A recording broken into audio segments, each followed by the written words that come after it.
Distance और displacement clear हो गया कल? अच्छा, तो जरा ये बताओ कि दोनों में डिफरेंस क्या है?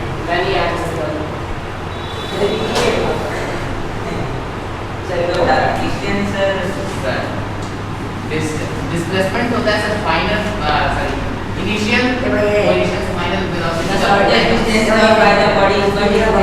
एक मिनट सारे। सर मैंने हम बताया।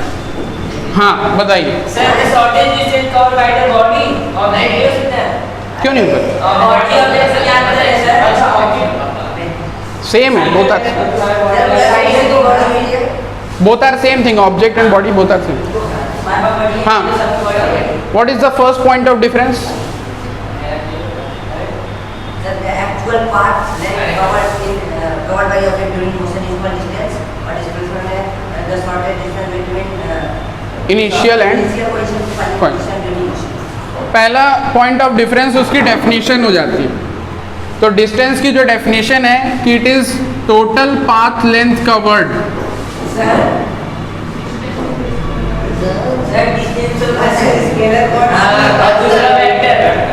Total path length covered by an object distance हो गया, एंड शॉर्टेस्ट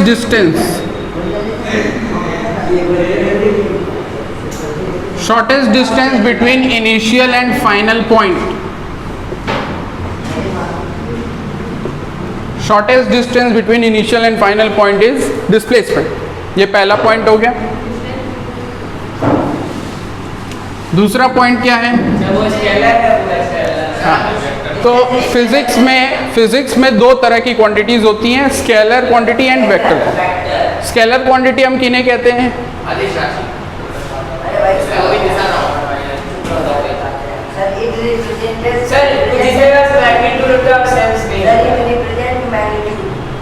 मैग्नीट्यूड होता है, यानी मात्रा होती है, वैल्यू होती है, लेकिन डायरेक्शन से कोई रिलेशन उसका नहीं है। वेक्टर में डायरेक्शन इंपॉर्टेंस रखता है ना। जैसे डिस्प्लेसमेंट के लिए आपको डायरेक्शन ध्यान देना पड़ेगा कि आप ईस्ट गए हो या वेस्ट गए हो, उस हिसाब से आपका प्लस और माइनस का खेल होता है। लेकिन डिस्टेंस में ऐसा कुछ नहीं है, आप जितना चलते जाओगे उतना आपको जोड़ना है, चाहे आप ईस्ट जाओ या वेस्ट जाओ, नॉर्थ जाओ, साउथ जाओ, जुड़ते चला जाएगा। तो ये चीज़ है। तो इसलिए जो जिसमें डायरेक्शन नहीं होता वो उसको बोलते स्केलर क्वांटिटी। तो डिस्टेंस अपना स्केलर क्वांटिटी और डिस्प्लेसमेंट अपना होता है vector quantity. Third point of difference,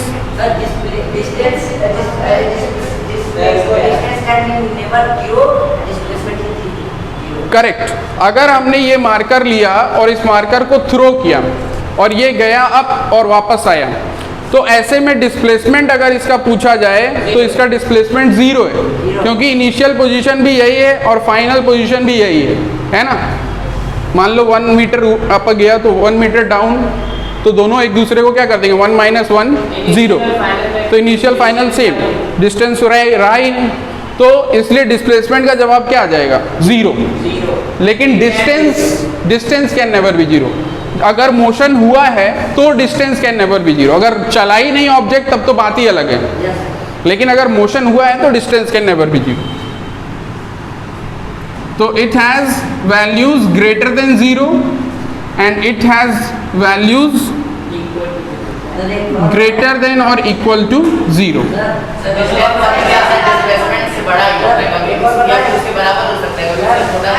हाँ, डिस्टेंस और डिस्प्लेसमेंट में डिस्टेंस हमेशा जो है या तो डिस्टेंस और डिस्प्लेसमेंट एक दूसरे के बराबर हो सकते हैं, या फिर डिस्टेंस जो है वो उससे ज़्यादा रहेगा। डिस्टेंस कम रहे ऐसा पॉसिबिलिटी नहीं है, क्योंकि अगर मान लो कोई 2 मीटर गया तो 2 मीटर उसका डिस्टेंस हो गया और 2 मीटर उसका डिस्प्लेसमेंट भी हो गया, तो इस केस में दोनों सेम हो गया। लेकिन अगर वो 2 मीटर जा करके 1 मीटर वापस आया तो ऐसे में डिस्टेंस उसका 3 हो जाएगा, लेकिन डिस्प्लेसमेंट 1 हो गया। तो डिस्प्लेसमेंट या तो कम पाया जाता है या बराबर ज़्यादा। अब यहाँ का सेंटर का, इस सेंटर का लोकेशन और आपके घर का लोकेशन और दोनों के बीच में स्ट्रेट लाइन डिस्टेंस यानी एयर डिस्टेंस पता करें। डिस्टेंस वो तुम डिस्टेंस कवर कर रहे हो। और सर डिस्प्लेसमेंट के लिए दोनों पॉइंट को मैप पे रख के और सीधी लाइन खींच के उसका डिस्टेंस देखना पड़ेगा। डिस्प्लेसमेंट हाँ सर, घर जा रहे हैं। हाँ, जब यहाँ से आए मतलब घर से निकले और फिर यहाँ से वापस घर गए तो डिस्प्लेसमेंट 0। ये थोड़ा घूमने चले गए तब डिस्प्लेसमेंट। हाँ, वो थोड़ा सहेली के घर जाते हैं, क्या करें, आदत से मजबूर है, हॉर्मोन्स का प्रॉब्लम है। तो चौथा पॉइंट ऑफ डिफरेंस क्या हुआ? Distance is always greater, equal to or greater, can be equal to or greater, and it will be lesser, equal to or lesser. अरे सर, ये ऑलवेज पॉजिटिव होता है और पॉजिटिव। हाँ, करेक्ट। पांचवा, distance का आंसर हमेशा पॉजिटिव और मे बी पॉजिटिव नेगेटिव। बस 5 ही ऐसे इसका और लेके आए सर कितने नंबर का आ सकता है लिखने को? 5। वैसे तो बोर्ड के पैटर्न पे अगर पेपर बनाए तो 1, 3 और 5 ऐसे क्वेश्चन आते हैं, 1 नंबर, 3 नंबर, 5 नंबर। अरे कोई 5 नंबर में आया था कि 3 नंबर? अगर 5 नंबर में आए तो 5 पॉइंट दे देंगे, 3 नंबर में आए तो 3 पॉइंट।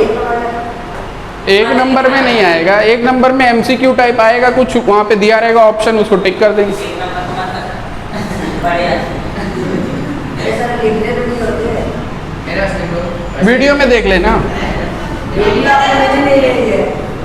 ऐप पे नहीं। अरे सर एक दिन में एक ही GB मिलता है ना, तो एक दिन में एक ही वीडियो जाती है। अरे सर नहीं सर 1.5-2 GB। हाँ, 1.5 GB मिलता है, तब भी इसका वीडियो 2 GB से कम बनता ही नहीं है। वाईफाई लगा लीजिए सर। हाँ सर सही है, दिन भर में भी जितना वही करना ही पड़ेगा। वाईफाई लगा लीजिए सर, तो क्या बहुत चलता है सर, दिन भर चलता है, इस बात बता रहा था क्या हुआ? अब जो चेक कर लेंगे जो बढ़िया चल रहा है। अरे सर इलेक्शन आ चुकी है।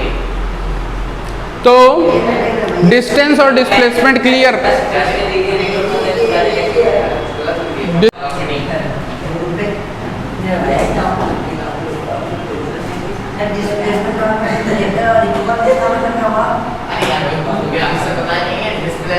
डिस्टेंस हमेशा बड़ा हो सकता है और डिस्प्लेसमेंट के इक्वल हो सकता है, लेकिन कभी उसे छोटा नहीं कर सकता। तो नेक्स्ट टॉपिक है स्पीड और वेलोसिटी। स्पीड क्या है? What is speed?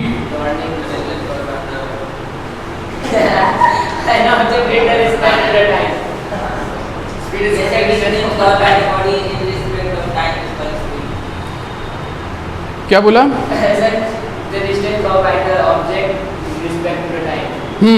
The distance covered by an object with respect to time, कि एक ऑब्जेक्ट जो है वो कितनी दूरी तय कर रहा है एक पर्टिकुलर टाइम इंटरवल में। अगर इन दोनों क्वांटिटीज़ को कंपेयर कर देते हैं, यानी डिस्टेंस को टाइम से, तो जो क्वांटिटी हमारे हाथ लगती है that quantity is known as speed. Or you can also say it is the rate of change of distance covered during motion, है ना। तो रेट जब वर्ड लग जाता है तो ऑटोमेटिकली समझ में आ जाता है कि वो टाइम से कंपेयर हो रहा है। तो ये इसकी डेफिनेशन हो जाएगी। डेफिनेशन लिख लो। Speed of a body, speed of a body is the speed of a body is the distance traveled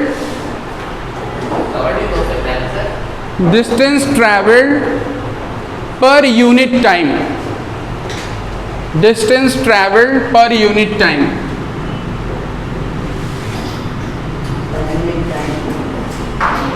distance upon time sir. Speed of a body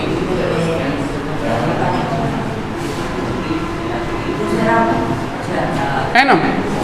तो जैसा डेफिनेशन कह रहा है distance travelled per unit time, तो speed के लिए अगर हम S सिंबल ले लें तो डिस्टेंस ट्रैवल्ड, अगर d हमारा डिस्टेंस है तो t हमारा टाइम है, तो d अपॉन t, है ना। S is equals to d by t। अब बात कर लेते हैं इसकी SI यूनिट की। तो डिस्टेंस की स्टैंडर्ड यूनिट है मीटर और टाइम की स्टैंडर्ड यूनिट है सेकंड, तो मीटर पर सेकंड, माइनस है ना? आगे वाली उसको नीचे ला अरे ठीक है भाई यार, s की पावर माइनस पता है ऐसे लिख लो, ऐसे लिख लो, बात एक ही है। माइनस अगर लिखा था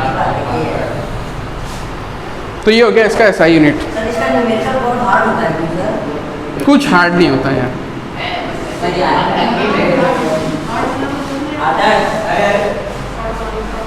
जब तक बॉल बैट पे आ रही है तब तक कुछ हार्ड नहीं है, जब बॉल ऊपर से जाने लगे तो दिक्कत हो। जब तक समझोगे तब तक हार्ड नहीं है ना सर, जब तक समझोगे तो हार्ड नहीं है ना।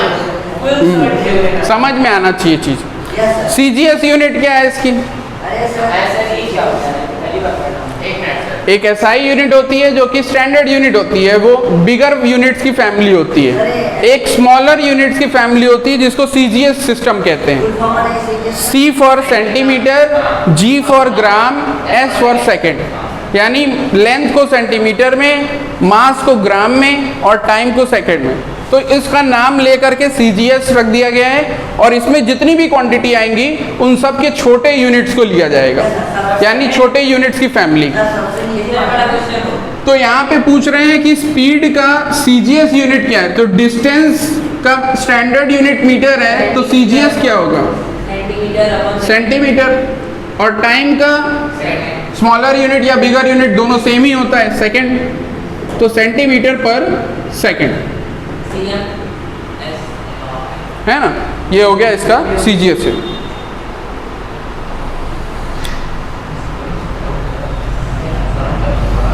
इसके अलावा जो यूनिट्स यूज किए जाते हैं बिगर यूनिट्स में, अगर हम बात करें तो किलोमीटर पर आर, है ना? हावर नहीं, आर, किलोमीटर पर आर। किलोमीटर पर आर का मीटर पर सेकंड के साथ रिलेशन होता है। Yes sir. तो किलोमीटर पर आर को मीटर पर सेकंड में कन्वर्ट करने के लिए क्या करते हैं?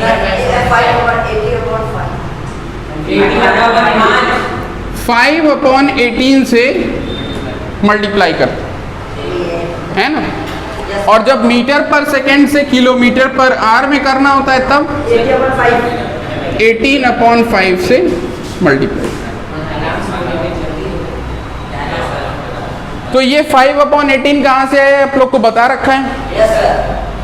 कि अगर डिस्टेंस किलोमीटर है और टाइम आर है, किलोमीटर को चेंज करेंगे मीटर में तो 1000 मीटर्स, 60 और आर को चेंज करेंगे सेकंड में तो 60 मिनट्स इंटू 60 सेकेंड। 30 सेकंड। तो 0 से 0 गए हो, 0 से 0 गए हो, 2 3 जा 6 और 2 5 जा 10 भयो, तो क्या आयो 5/18। तो यहाँ से ये वैल्यू है।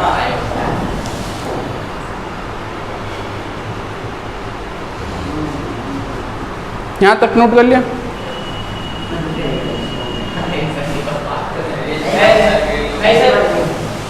वीडियो देख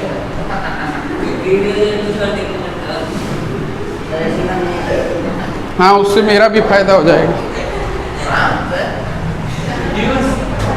जल्दी जल्दी लिख के मिटा दो तुरंत, जो बोले वीडियो में देख ले।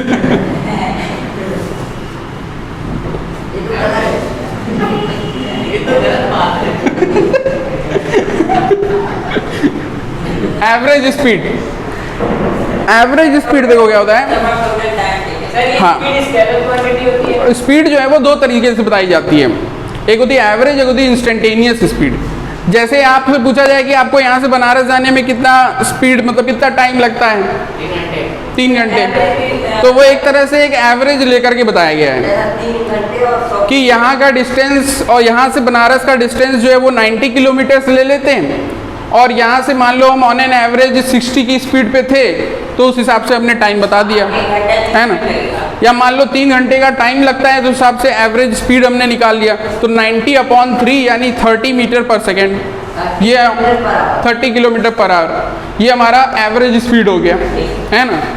और एक होता है इंस्टेंटेनियस स्पीड, यानी कि तुरंत मौके पर की स्पीड क्या है, जो कि गाड़ी का स्पीडोमीटर बताता है। जैसे है ना, वो एवरेज नहीं बताता कि पहले चल लो बेटा तुम, जब 1 घंटा चल लोगे तब बताऊंगा तुम्हारी स्पीड क्या है, ऐसा नहीं है।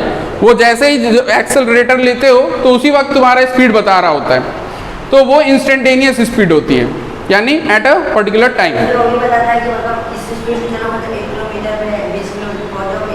वो तो हाँ, वो हमारे अंडरस्टैंडिंग, हमारी समझ है कि अगर 60 पे हम हैं तो 60 की स्पीड से अगर हम चल रहे हैं तो इसका मतलब कि 1 घंटे में 60 किलोमीटर कवर करेंगे। ये इसका किलोमीटर पर आवर का मतलब वही है ना।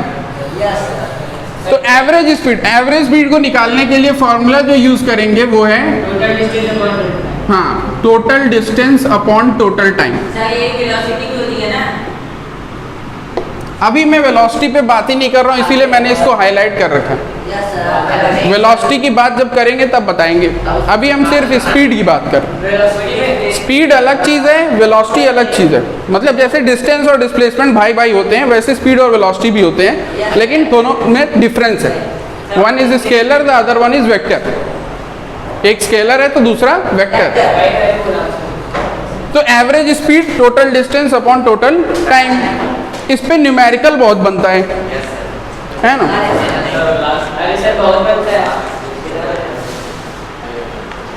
जैसे लिखो question,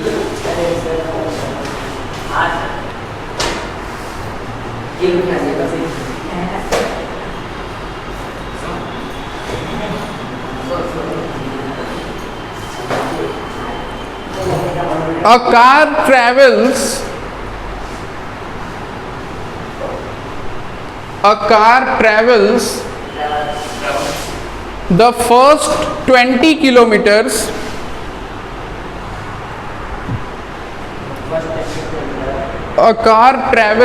the first 20 kilometers with the speed of 40 kilometre per hour. 40 kilometre 40 kilometre per hour. And the next 40 kilometres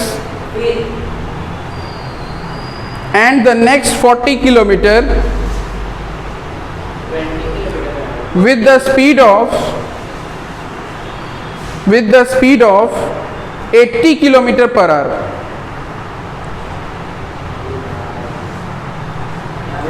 With the speed of 80 kilometre per hour, find the average speed.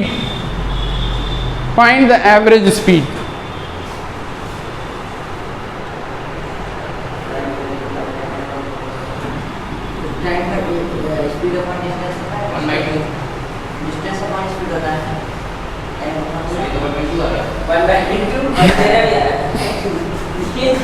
1/2 भाई formula देखो क्या है average speed का। हाँ तो sir देख लीजिए, total distance upon total time. आपके क्वेश्चन में डिस्टेंस तो दे रखा है, टाइम नहीं दिया है। टाइम नहीं दिया है, तो आपने टाइम पहले निकालना है। टाइम को एवरेज स्पीड लेनी है। आपको टाइम निकालना है।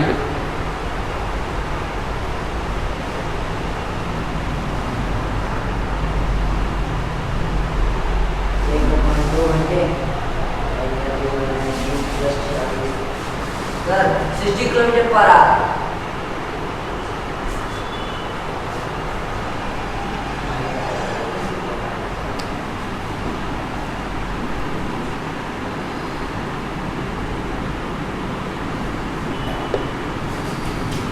D1 distance 20 kilometre, S1 speed 40 kilometre per hour. तो T1 यानी टाइम D1 अपॉन S1। नहीं, अरे ये ट्रायंगल है, ट्रायंगल में D ऊपर होता है, S और T नीचे होता है। तो जब आपको टाइम निकालना है तो डिस्टेंस अपॉन स्पीड करते ना, तो डिस्टेंस 20, स्पीड 40, तो 1 अपॉन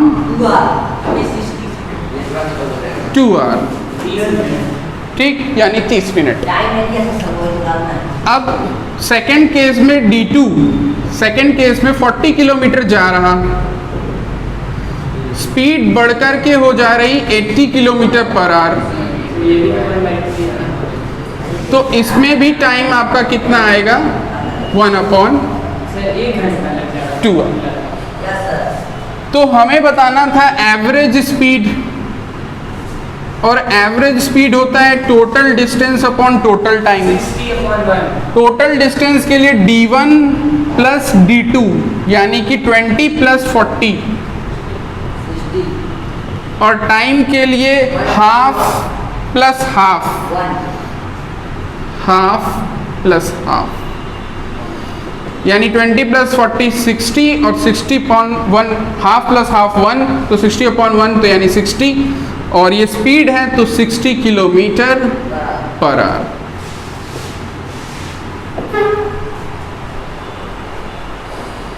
तो हमें क्वेश्चन के लैंग्वेज को ध्यान देना है, समझना है, पहले हड़बड़ी नहीं करनी है, ठीक है। Yes, sir.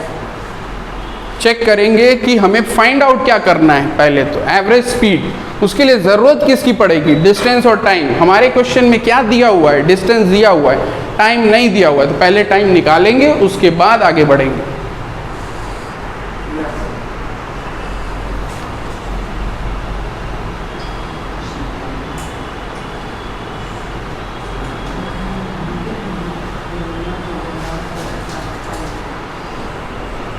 अगला question,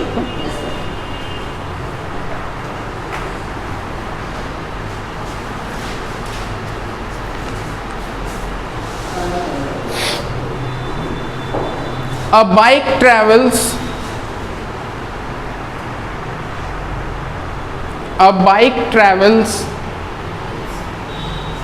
the first 40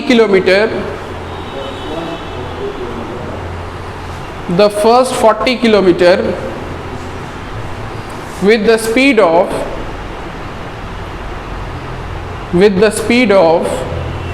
60 kilometer per hour, with the speed of 60 kilometer per hour, and the next 30 kilometer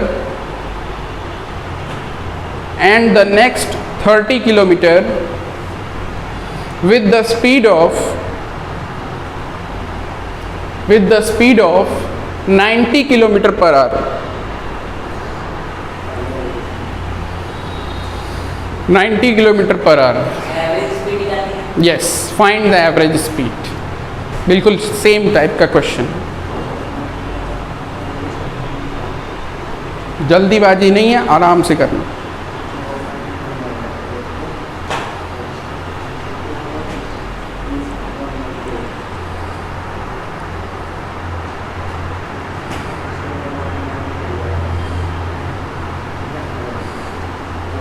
चलो। Sir 70 kilometre per hour.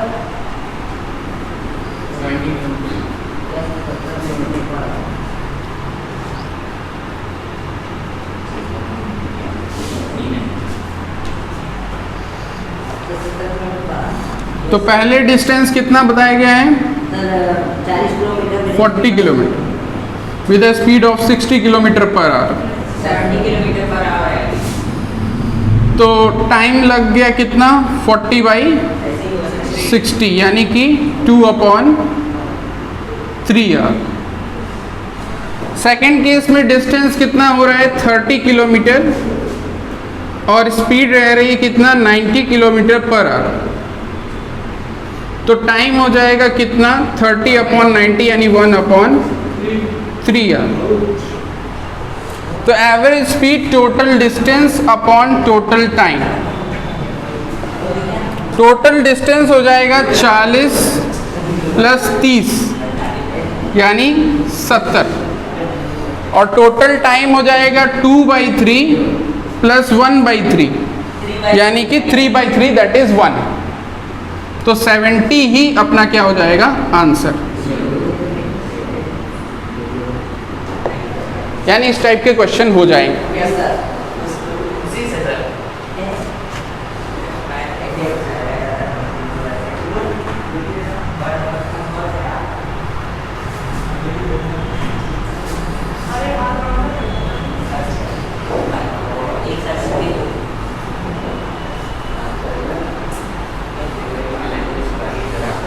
चलो अगले क्वेश्चन पे दिमाग लगाते हैं। अ ट्रेन कवर्स ट्रेन वाला बाइक ट्रेन पटरी नीचे आ रहा A train covers half of its journey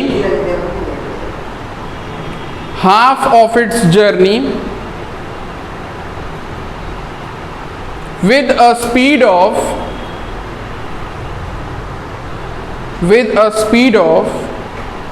30 meter per second.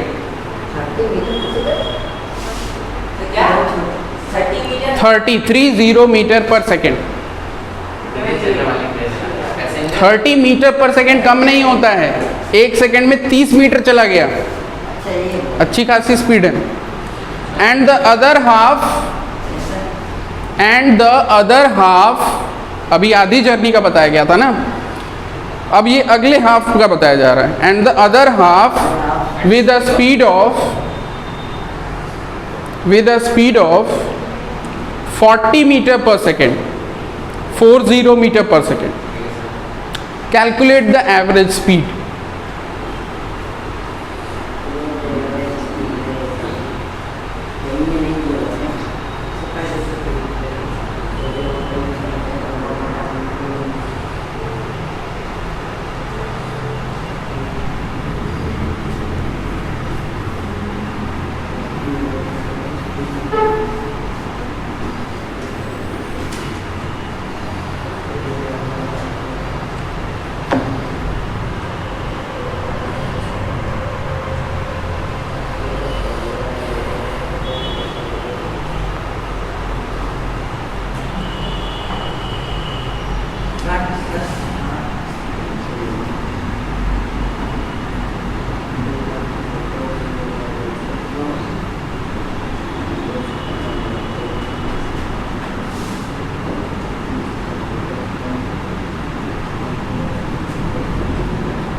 Sir 35 नहीं, पूछा गया है क्वेश्चन में एवरेज स्पीड। एवरेज स्पीड होता है total distance upon total time. Question में ना डिस्टेंस दे रखा है ना टाइम दे रखा है, लेकिन डिस्टेंस के बारे में ये बात ज़रूर कह रखा है कि पूरे जर्नी का हाफ ऑफ द जर्नी जो है वो एक सर्टेन स्पीड पे ट्रैवल हो रहा है और नेक्स्ट हाफ जो है वो एक सर्टेन स्पीड पे। तो अगर पूरा डिस्टेंस हम मान लें 2x, क्योंकि उसका हम आधा करने जा रहे हैं तो हमको आसानी रहेगी। x/2 फिर करना पड़ेगा ना, अगर x लेंगे, अगर इसको x लेंगे तो फिर ये डिस्टेंस x/2 करना पड़ेगा।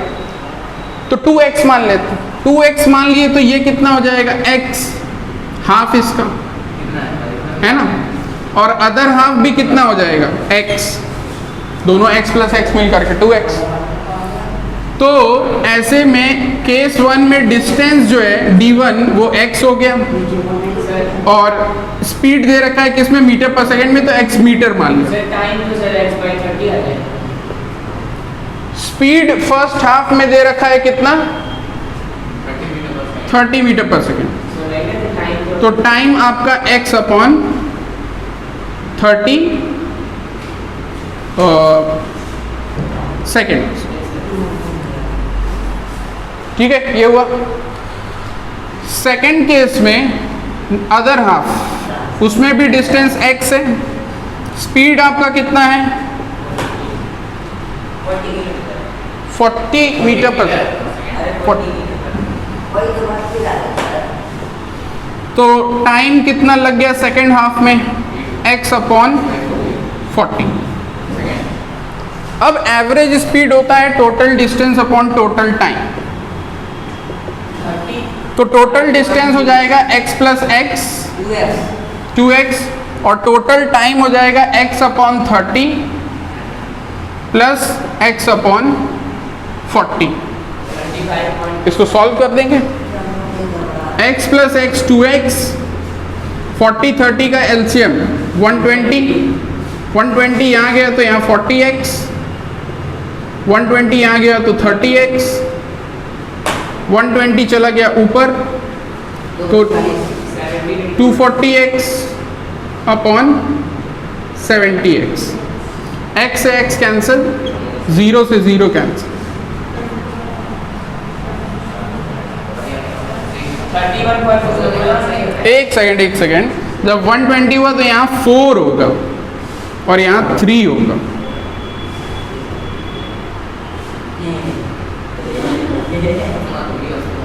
है ना? तो 240 अपॉन 7, तो 7 3 ज़ा 21 बचा 30, 7 4 ज़ा 28 बचा 2, पॉइंट लगाए 20, 7 2 ज़ा 14, 6 60, 7 8 ज़ा 56, तो 34.28। और ये क्या है? एवरेज स्पीड, तो मीटर पर सेकेंड। सर एक बार और पूरा समझा दीजिए। ऐसे नहीं सर, पहले नोट कर। नहीं सर वीडियो में ऐसे नहीं सर। वीडियो वाले नोट कर दीजिए, लेकिन वीडियो आपको कभी मिलेगी तो कभी नहीं मिलेगी। एक्चुअली में नहीं वीडियो में तो नहीं मिलेगी तो वो गूगल से नहीं वीडियो में बैक ना कैसे बना बता और कोई ढूंढा होता तुरंत मिल जाता एकदम मुझे ना नहीं है शांति भाई, शांति बनाया रखिए। आजमगढ़ तो क्या है चैनल का नाम आपके आज बना मेरा का जैसा सर नवनीत सर आजमगढ़। क्यों चेंज करिए सर? यही था कि वो क्योंकि उसमें कुछ ऐसे वर्ड्स रखने पड़ते हैं जिससे वो सबसे पहले दिखे। अच्छा हाँ सर आपका पढ़ने दिखता है। जैसे वो होते रहते हैं बहुत लोग होंगे नवनीत सर अगर चेक करेंगे तो बहुत लोग का चैनल, पहले से लिखते हैं तो आजमगढ़ अगर करेंगे तो पहले। जियोग्राफी वाले को हिस्ट्री वाले पहले हमारे से जियोग्राफी हिस्ट्री देख लाते हैं। मैथ्स पढ़ाते हैं। हम ऐसे करते हैं और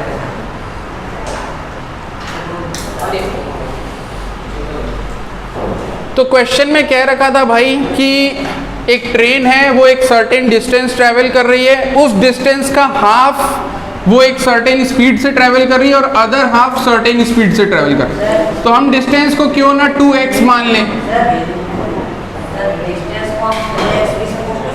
कर सकते हैं, वही आएगा,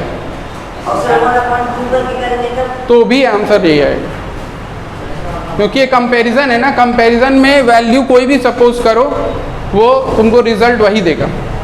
तो 2x हमने सपोज किया अपनी ईज के लिए, तो 2x से x इसका हाफ जर्नी हो गया और अदर x इसका अनदर हाफ हो गया।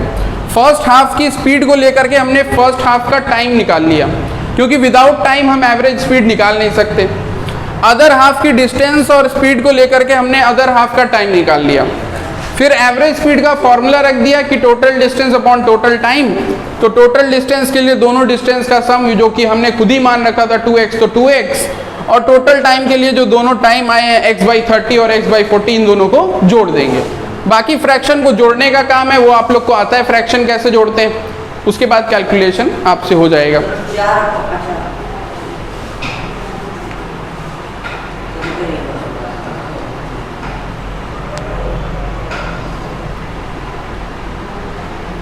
सर आप सेटल है सर, टाइम कैसे निकलेगा तो अभी कर भाई टाइम क्या होता है? सर आप प्रीम और कंप्रेस तो करते ही होंगे ना? हाँ, कंप्रेस बहुत चल जाएगा। क्या कह रहे हो? ऐसे जो एक एक फाइल बनती है 30 मिनट 40 मिनट या 50 मिनट की, वो 6 GB 8 GB का वीडियो होता है। अरे सर आप करेंगे सर। तो उसको जो है एडिटिंग करनी पड़ती है और YouTube पे अपलोड होने लायक उसका जो है FPS है वो भी सेट करना पड़ता है। तो उसके लिए सॉफ्टवेयर आता है फिल्मोरा, हाँ, फिर है ना, वंडर शेयर फिल्मोरा ऐसे करके आते हैं। तो उसमें ऑटोमेटिकली वीडियो अपलोड कर दो तो अपने आप सब कुछ कन्वर्ट करके तुमको फाइल दे देता है, फिर उसको बस तुमको अपलोड करना है। नहीं, उसमें बहुत लोग चाहे एडिटिंग करते हैं, नीचे चैनल का नाम लिख दिया और ऐसी चीज़ें कर दी, बीच में नहीं आता है सब्सक्राइब कुछ इफेक्ट्स डाल दिए बीच में ऐसे करके। नहीं, तो कहाँ उतना टाइम ही मिल पाता है, स्कूल है, यहाँ है, तो सर आप स्कूल जाते हैं? पढ़ने नहीं पढ़ाने जाते हैं। कहाँ पर? अरे सर किस स्कूल में जाते हैं? 50 हो जाएगी। On a 120 kilometer road, 120 kilometre on a 120 kilometer road,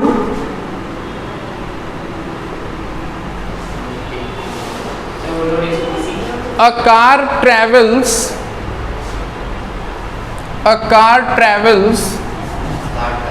the first 30 kilometer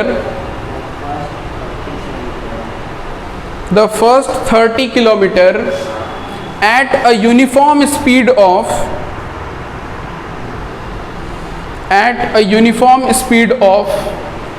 30 kilometer per hour. Sir speed और यूनिफॉर्म इसमें कोई अंतर? यूनिफॉर्म स्पीड का मतलब कि थ्रू आउट द जर्नी उसकी स्पीड 30 ही थी, मतलब 30 से ना बढ़ी ना 30 से घटी। Approximately नहीं, accurately। यूनिफॉर्मिटी होना मतलब कि एक समानता बनी रही, कांस्टेंट। पहले से वो 30 किलोमीटर प्रति घंटे से ही चला। थोड़ा सा भी ना नीचे ना ऊपर। नहीं होता। यानी एक समझ लो काइंड ऑफ हाईवे पे गाड़ी चल रही है तो अपना उसी पे गाड़ी 30 पे मेंटेन्ड है, क्योंकि वहाँ ट्रैफिक नहीं है तो ना उसको नीचे आना पड़ रहा है, स्पीड घट रही है ना बढ़ रही। अरे सर 30 कौन चलाता है? सर पैर देख चल रहा है। 30 कौन चलाता है? 90 चलाता है। फुल स्टॉप के बाद लिखना how fast must the car travel, how fast must the car travel the rest of track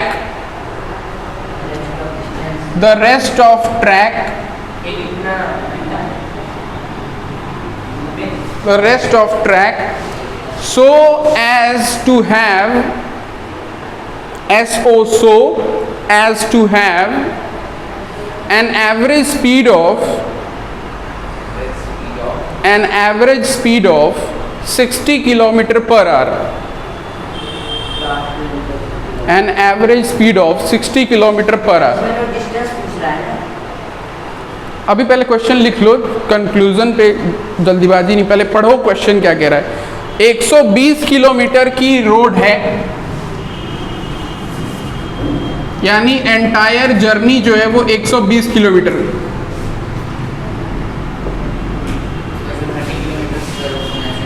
उसमें से कह रहा है कि फर्स्ट 30 किलोमीटर तक, यानी कुछ मान लो यहाँ तक, फर्स्ट 30 किलोमीटर तक वो एक स्पीड से चल रहा है, यूनिफॉर्म स्पीड से, जिसको कहा जाएगा 30 किलोमीटर पर आवर की यूनिफॉर्म स्पीड है, बताया गया है। फिर कह रहा कि जो बचा हुआ रास्ता है उसको कितना तेजी से वो चल ले, क्या स्पीड से चल दे कि जो पूरे जर्नी की एवरेज स्पीड है वो निकल के 60 आए। यानी इस बार एवरेज स्पीड बता दिया है और आपसे सेकेंड हाफ का स्पीड पूछ रहा है। ये जर्नी भी दो पार्ट में डिवाइडेड है, भले ही आधा आधा नहीं है लेकिन डिवाइडेड है। तो सेकेंड हाफ या second part of the journey में कितनी स्पीड वो रखे, यानी S2 क्या होना चाहिए,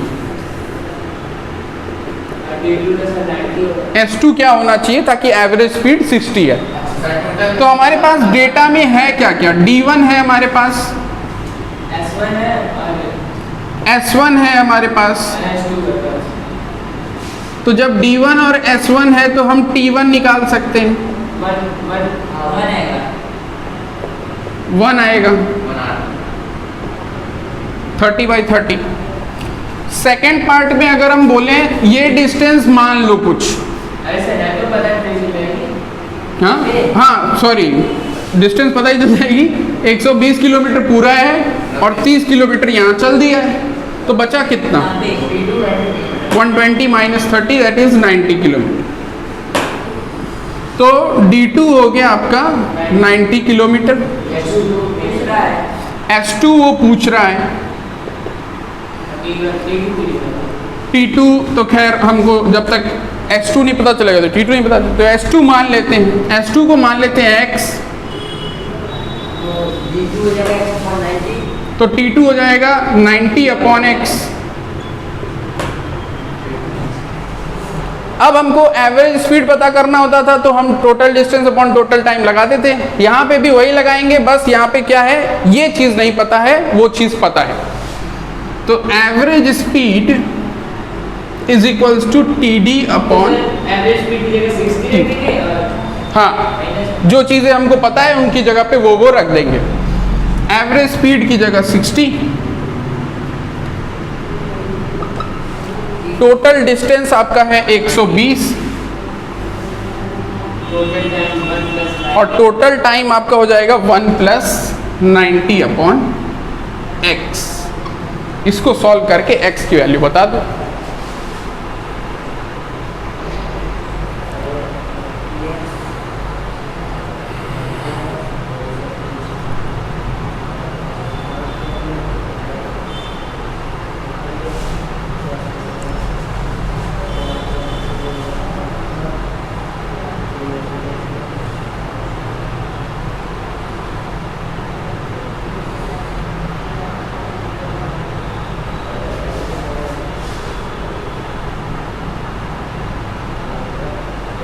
सर 80 देखो मेरा दिमाग क्या कह रहा है कि मैं इस पूरी चीज़ को क्यों ना इधर कर दूं, क्रॉस मल्टीप्लाई, और इसको इधर भेज दूं। तो उस हिसाब से हो जाएगा 1 plus 90 upon x is equals to 120 upon 60। ये यहाँ गया और ये पूरा चीज़ यहाँ आया। 60 से ये कैंसिल हुआ तो ये 2 आ जाएगा। 1 को ट्रांसपोज करेंगे यहाँ से राइट हैंड साइड में तो उधर जाएगा तो -1 बन जाएगा। तो 90 upon x is equals to 1। तो फिर x की वैल्यू क्या हुई?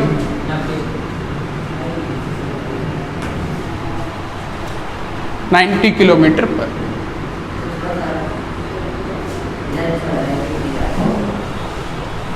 वीडियो में दिख रहा है? अरे भैया अगर सर उसी तरीके से उसका एलसीएम निकाला तो फिर आएगा ना फिर तब भी आ जाएगा। चलो एलसीएम से करते हैं। एलसीएम से करेंगे तो 60 is equals to 120 upon 1 plus 90 by x, यानी x प्लस 90 अपॉन x हो जाएगा। ये होगा। फिर इस x को ऊपर भेज देंगे, अरे सर डिवाइड कर लेते हैं सीधा सीधा। ये होगा। कैंसिल हो जाएगा। अब क्रॉस मल्टीप्लाई करेंगे तो ये पूरा इधर जाएगा और ये पूरा इधर, तो x plus 90 is equals to 120x upon 60। ये होगा। 60 से 120 कैंसिल किए 2, 22x तो 2x, x को यहाँ से उधर भेजे तो 2x माइनस x, तो x इज इक्वल्स टू क्या आया? एलसीएम निकाले तो हैं भाई। x प्लस 90 बाई एक्स, तो उसका एलसीएम हमने लिया ना, x प्लस 90 अपॉन x, उस x को ऊपर भेज दिया।